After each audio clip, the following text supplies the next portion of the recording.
What is going on YouTube? So I want to quickly break down secondary dominant chords to you.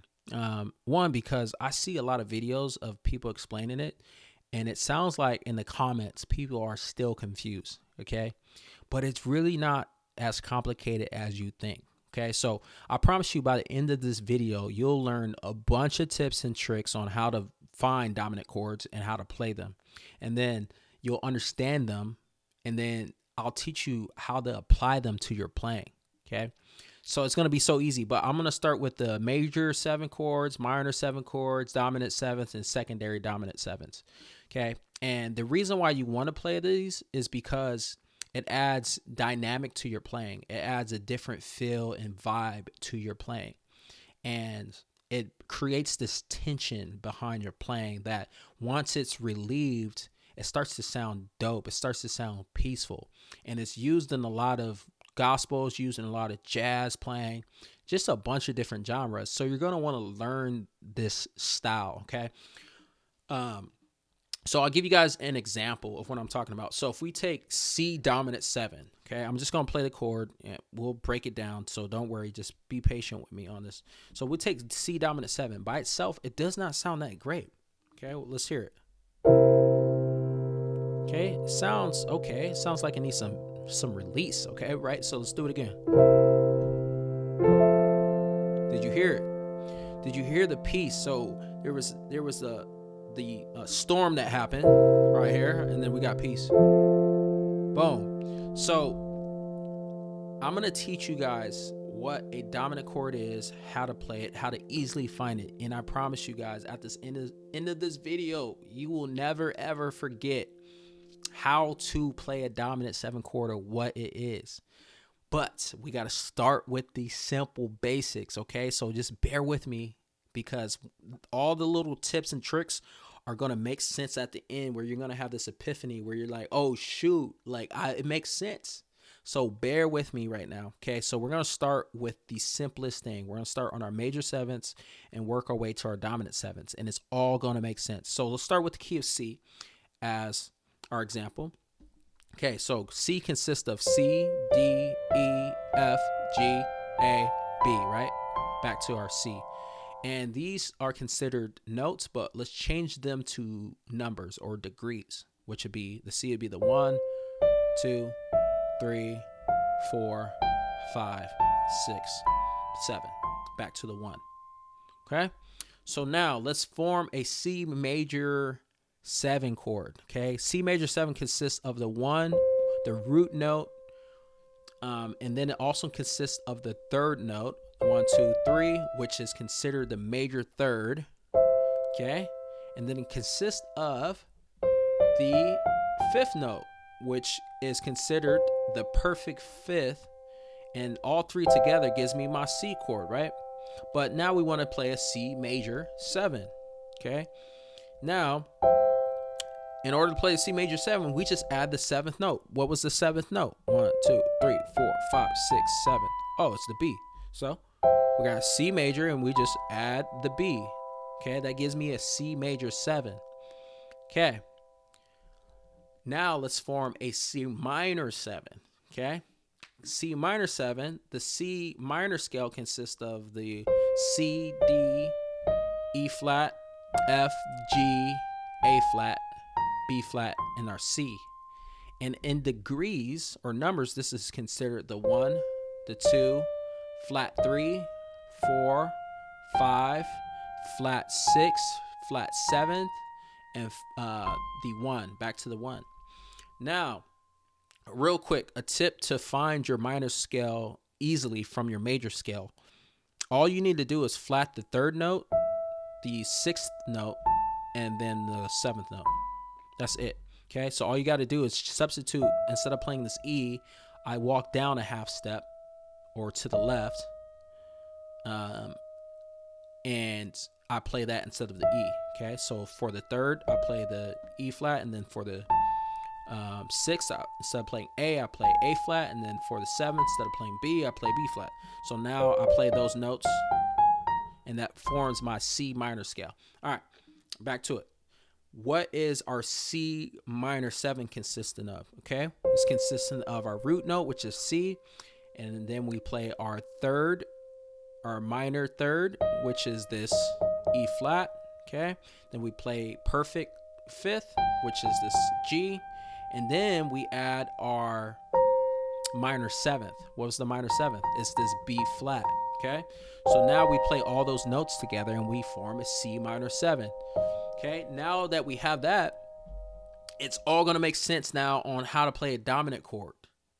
So all I need to do is take my major C chord that I learned, the C, E, G, and play it with the minor 7th note, which was that B flat. Remember the minor 7th? The 7th in the minor is this B flat. So all I do is play my root C chord with my B flat, and now I have a dominant chord. Okay, so all the dominant chord is 4 notes. It's a root note with a major third, okay, with a perfect fifth with a minor 7th. That gives me a dominant 7th chord. Okay, now if you notice, this is the same chord I played earlier, right? This is the same chord. I just played it in a different inversion. Okay, so look.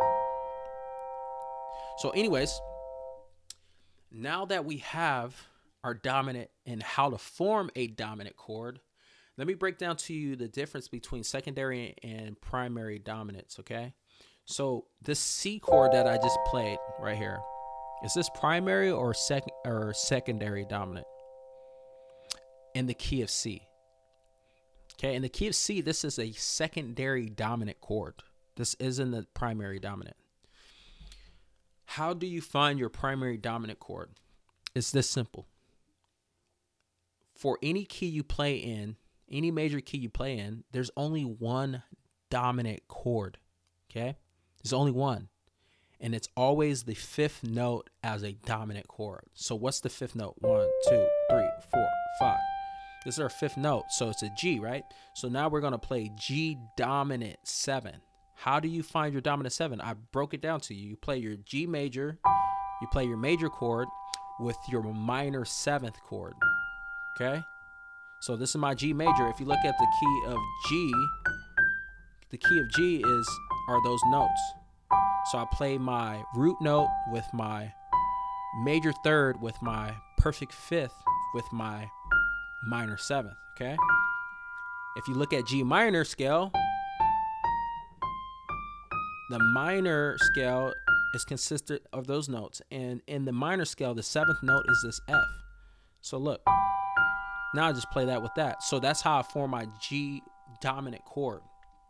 All right, so now if you look at this chord, every single one of these notes are consistent with the C major scale.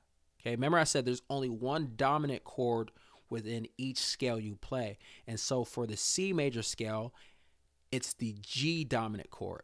Because what? Because every single note is consistent with C major scale. Okay? Now, if I look at any of the other dominant chords within C major, so let's start with C.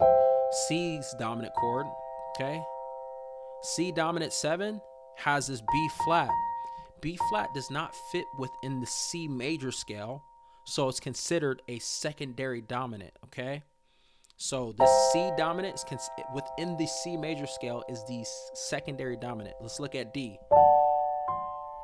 D dominant 7 has this F sharp. It's not consistent with C major. It's considered a secondary dominant. Look at E. E dominant 7 is this chord.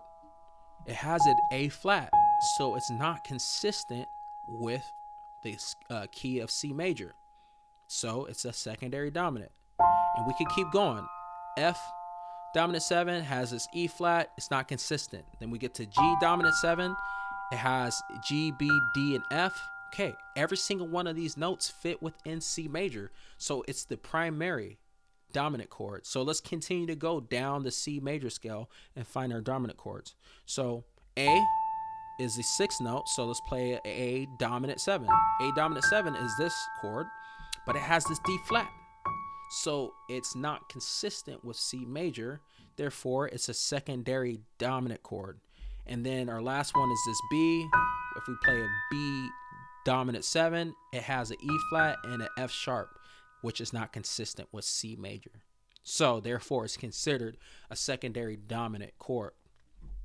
Okay, now you could do this with all of the major scales that you play.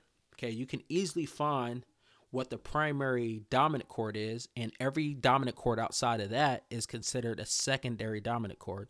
So for example, if I take the key of D, which is D, E, F sharp, G, A, B, D flat, and then D, right? What's the fifth note? 1, 2, 3, 4, 5. Okay, so now I play an A dominant, which, how do we find the A dominant, right? It's our major chord with our minor 7th. Okay, so now this is the minor 7th right here, the G. So this is consistent within the key of D. Okay, it's the fifth note as a dominant chord, and this whole chord, every single one of these notes fit within the key of D. Therefore, it's the primary dominant. Hopefully it's making sense. Every single dominant chord outside of that, if you form a dominant chord with each one of the notes within the scale of D, outside of this A, every single one would be considered a secondary dominant chord. Let's make it make sense. Let's go. I'm telling you, it's really that simple to understand. How do you apply this to your playing? Okay. And when would you use it? Like, we'll use these for like passing chords to add more dynamic to our playing. Okay. So I'm going to show you a simple way to do it. Then I'm going to show you a way to make it your passing chords better. Okay. We're going to use a 2-5-1 passing for this example. So let's stick with the key of C though. Okay. Let's say I'm playing a random progression or a song, whatever. And the song consists of the C major, A minor, G major, and then the F. And then it repeats. Okay. Okay. And this is our song, right? And then we go back. Okay. So instead of just going from the F, right, the F chord to our C chord, we could add some dynamic to our playing, and we can do what's called passing chords. So one of the passing chord styles we can do is called a 2-5-1. So instead of going from F to C directly, I could go F to our D chord, to our G chord, back to our C. Okay?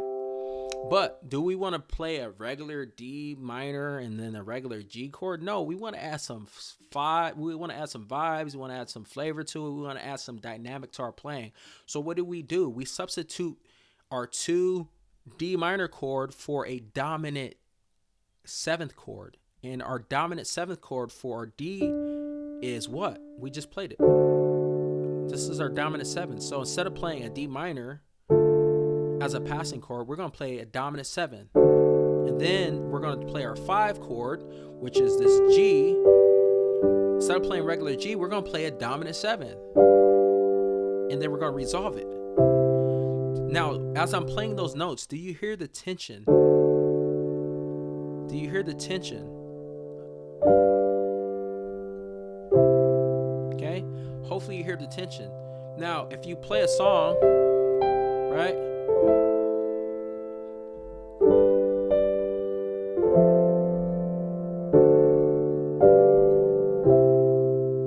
Okay?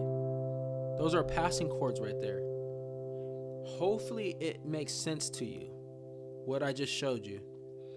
If it does not, I want you to rewatch it. And if it does, I want you to now take what you've learned on how to find your dominant 7th chords, how to find your major 7ths, your minor 7ths. And I want you to take that and then now apply it to your playing in every single one of the 12 major keys, okay? So practice that. Work on it. Please leave a comment below if it makes sense. If it doesn't make sense, please leave a comment below. And then also like this video, subscribe. I'm dropping some heat. I'm telling you guys, if you guys have videos you want me to put out, please leave a comment. And I appreciate you watching this far, and we'll talk soon. Peace.